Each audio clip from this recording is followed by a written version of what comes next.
안녕하세요. 진가이버입니다. 이제 11월 말에 접어들면서 본격적으로 추운 겨울이 시작된 듯 합니다. 오늘은 식물을 키우시면서 경험이 많지 않으신 분들께서 어려워하시는 부분 중에 하나인 물 관리에 대한 이야기인데, 특히 겨울철 물 관리에 있어서 물을 거의 주지 말라는 이야기부터 시작해서 다양한 이런저런 이야기들이 많아서 좀 혼란스러울 수도 있는 부분이라, 실제 경험을 바탕으로 좀 더 현실적이고 구체적인 내용으로 겨울철 물 관리에 대해 이야기를 준비해 보았습니다. 경험이 많지 않으신 분들은 앞으로의 시행착오를 통한 체득보다 어느 정도 간접 경험을 통해서라도 물주기에 대해서 자신감을 가질 수 있는 계기가 되었으면 합니다. 그럼 시작해 보도록 하겠습니다.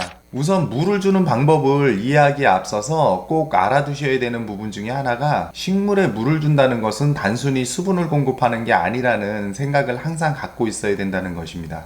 이 부분은 그동안 여러 영상을 통해서 계속 언급드렸던 부분이기도 하지만 다시 한번 강조드리는 의미에서 간단하게 이야기를 해보겠습니다. 물주기는 단순한 수분 공급 이외에 물을 통해 각종 양분을 이온화해서 식물 체내로 흡수할 수 있도록 해주고, 흙 속에 신선한 산소를 공급해서 뿌리 호흡을 원활하게 해주고, 또 무기염류나 노폐물을 비롯해서 각종 병영균을 배출시켜주고, 화분 아래쪽에 남아있는 용존산소가 결핍된 기존의 수분을 배수구 밖으로 밀어내는 역할도 하게 되고, 그 이외에도 아주 다양한 기능을 수행하는 일련의 작업이 바로 물주기입니다. 그렇기 때문에 가장 기본적으로 물을 줄 때는 충분히 주어서 배수구멍으로 새로 준 물이 흘러나오도록 흠뻑 주라고 말하는 이유 중에 하나이기도 합니다. 제일 좋지 않은 물주기 습관은 과습으로 죽을까봐 찔끔찔끔 배수도 안 되게 조금씩 자주 주는 행동입니다. 이것은 이론적으로도 그렇고 경험상으로도 그렇게 키우게 되면 근근히 죽지 못해 살아있는 정도의 수준은 될지 몰라도 건강하게 잘 키운 데는 분명 한계가 있게 됩니다. 겨울철 물주기에 대해서도 일반적으로 물을 말리듯 거의 주지 말라는 이야기를 가장 많이 접하게 되고, 또 저 역시 지난 시간에 냉해 관련 영상에서 비슷한 이야기를 언급드렸었는데, 겨울철에 아파트 베란다나 추운 환경에서 겨울을 보내는 경우에는 물을 좀 적게 주면서 관리를 해주시는 게 분명 필요한 부분입니다. 엄밀히 말하면 물 주는 주기를 더 길게 가져가야 되는데, 그렇기 때문에 손가락 2마디 정도 말랐을 때 물을 주실 것을 이야기 드렸었습니다. 그 이상 마르게 관리를 하게 되면 식물은 근근히 살아있을 수는 있어도 따뜻한 봄이 되었을 때 눈이 터올라 새순이 돋아나야 되는데, 그것이 말라서 퇴화되는 원인이 되기도 하고, 반대로 물을 너무 많이 주게 되면 추운 혹한에서 냉해 등의 피해로 제대로 겨울을 날 수 없게 됩니다. 이 부분에 대해서는 지난 시간에 설명을 드렸기 때문에 그 부분을 참조해 주시면 좋을 듯 합니다. 이미 경험이 있으신 분들이라면 추운 베란다에서는 식물 생육이 거의 멈춰있는 경우도 많아서 물 소비량이 급격히 줄어들어서 물 주는 주기가 자연스럽게 길어진다는 것에 대해서 잘 알고 계실 겁니다.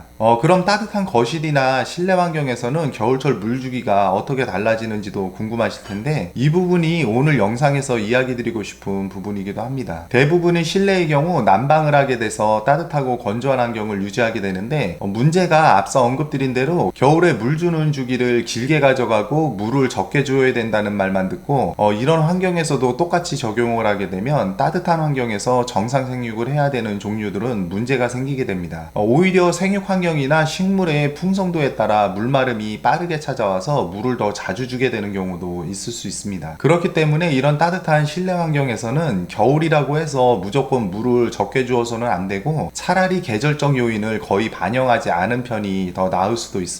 또 간혹 보면 물을 적게 주라는 말을 듣고 실내에서 물을 적게 주면서 잎이 시들어가니까 공중분무를 해서 공중습도를 높이는 경우도 있는데, 이것은 식물이 직접적인 수분 흡수에는 크게 의미도 없고, 물 관리는 그렇게 하지 마시고 차라리 물을 주는 게 나은 방법입니다. 다시 말해서 공중분무와 물 주기를 별개의 개념으로 생각하셔야 됩니다. 중요한 것은 늘 당부드리지만 꼭 화분 표면을 확인해보고 물을 주셔야 되는데, 늘 이야기 드렸듯이 손가락 한두 마디 정도 말랐을 때 물을 주시면 무난한 물주기가 되는데, 식물의 종류와 흙배합에 따라 물 주는 주기는 달라질 수 있습니다. 저도 실내에서도 여러 종류들을 키우고 있지만 흙배합을 종류별로 다 다르게 적용을 하고 있는데, 물론 식물의 특성에 따라 그런 이유도 있지만 물과 관련하여 또 다른 이유가 있기도 합니다. 다시 말해서 따뜻한 실내에서는 겨울이라 해서 일부러 물을 더 말리듯 관리하거나 하실 필요는 없고, 그냥 평소에 관리하시던 습관대로 해주시면 무난하게 겨울을 나실 수가 있습니다. 않습니다. 물과 관련해서 영양제나 비료의 경우도 흡수를 제대로 못하고 물을 자주 주지 않는 추운 베란다에서는 추운 겨울에 일부러 그렇게 줄 필요는 없지만 따뜻한 실내에서는 주기적으로 주시는 게 필요한 부분이기도 합니다. 특히 휴면기를 앞둔 구근류는 구근을 튼튼하고 비대하게 살찌우기 위해서 물을 끊기 전까지 영양관리가 필요합니다. 그 구근에 관련해서는 잠시 후에 좀 더 자세히 이야기 드리도록 하겠습니다. 물을 주실 때 겨울에는 물의 온도를 좀 생각해서 주실 필요가 있는데 이것도 미리 떠났다가 따뜻한 실내에 두어서 어느 정도 실온에 가깝게 해서 주시는 게 이론적으로 가장 좋기는 하지만 현실적으로는 너무 미지근하지 않고 너무 또 차지 않은 냉기가 가신 정도의 물을 주시면 무난합니다. 특히나 추운 베란다에 두시는 경우 추운 데 있었다고 너무 찬물을 주거나 미지근한 물을 주면 냉해를 입을 수 있으니까 좀 주의가 필요한 부분입니다. 그리고 물은 해가 어느 정도 들어오는 오전 시간에 주는 게 가장 좋은데 보통 출근을 하시는 분들은 오전에 주기가 어렵겠지만 특히나 추운 베란다에서는 자주 주지 않아도 되기 때문에 휴일날 오전에 좀 주면은 될 듯하고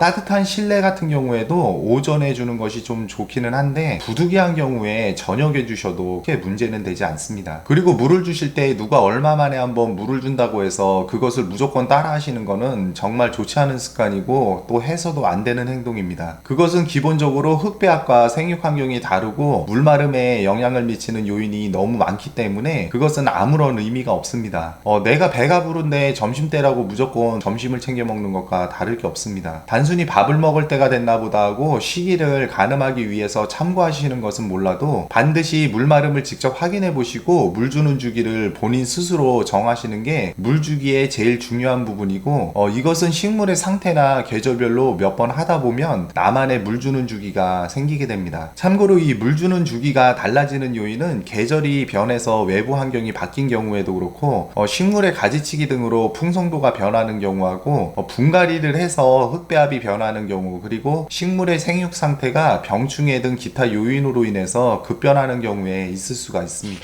끝으로 따뜻한 실내에서도 지금까지 이야기 드린 부분이 예외 경우가 있어서 그 부분에 대해서 이야기를 좀 드리고 영상 마치도록 하겠습니다. 그게 바로 이런 겨울 휴면에 들어가는 일부 궤근이나 구근류들의 물 관리는 좀 다르게 적용을 하셔야 된다는 겁니다. 그중 대부분이 좀 더 높은 생육 적정 온도를 요구하는 종류들이 그런 경우가 많은데 생육 환경에 따라 거실의 온도가 좀 따뜻한 편이라면 휴면 없이 그냥 지나가게 할 수도 있고 또 경우에 따라서 휴면을 스스로 준비해서 휴면을 해야 되는 경우가 생기곤 합니다. 이 아프리카 궤근 식물인 스테파니아 같은 경우 이렇게 초록잎이었는데 이제 가장 아랫잎부터 이렇게 연노랑빛을 띠며 변하고 있습니다. 이제 휴면에 들어가기 위한 일종의 신호인데 이제 좀 더 시간이 지나면 이 잎 전체가 노랗게 변하면서 말라 들어가게 될 겁니다. 그리고 이것 같은 경우는 칼라디움인데 이것도 종류에 따라서 조금은 다른 양상을 보이긴 하지만 물을 주어도 잎이 이렇게 시들어가면서 처지게 되고 그리고 이거 같은 경우는 이미 잎이 이렇게 다 말라가지고 벌써 휴면에 들어가 있는 상태가 되겠습니다. 참고로 이런 현상 역시 집집마다 다 같은 게 아니라 생육 환경에 따라 다르게 나타날 수 있습니다. 상대적으로 조금 따뜻하게 겨울을 보내시는 경우라면 이런 종류들의 휴면은 남의 집일이 될 수 있기 때문에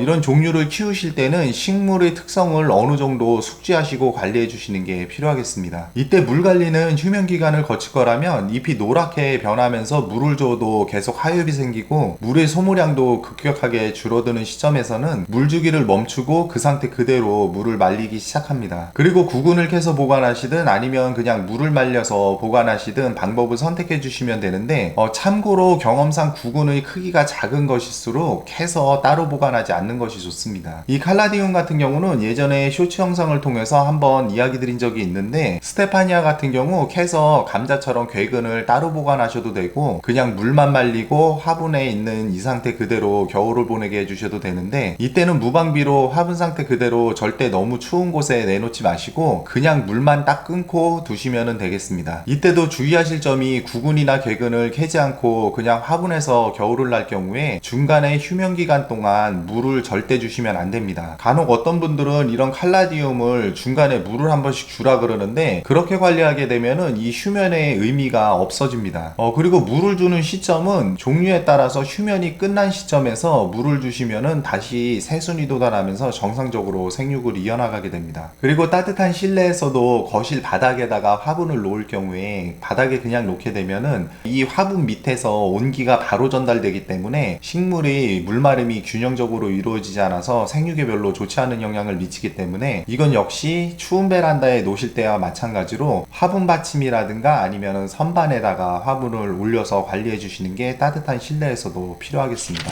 이렇게 해서 오늘은 겨울철 식물의 물 관리에 대해서 이야기를 해보았는데 가장 기본적으로 알고 계셨으면 하는 내용을 다루어 봤고, 겨울철에는 무조건 물을 말리듯 키워야 된다는 인식에서 좀 벗어나서 생육 환경에 맞게 잘 관리하시는 계기가 되었으면 합니다. 오늘 준비한 영상은 여기까지입니다. 시청해 주셔서 감사합니다.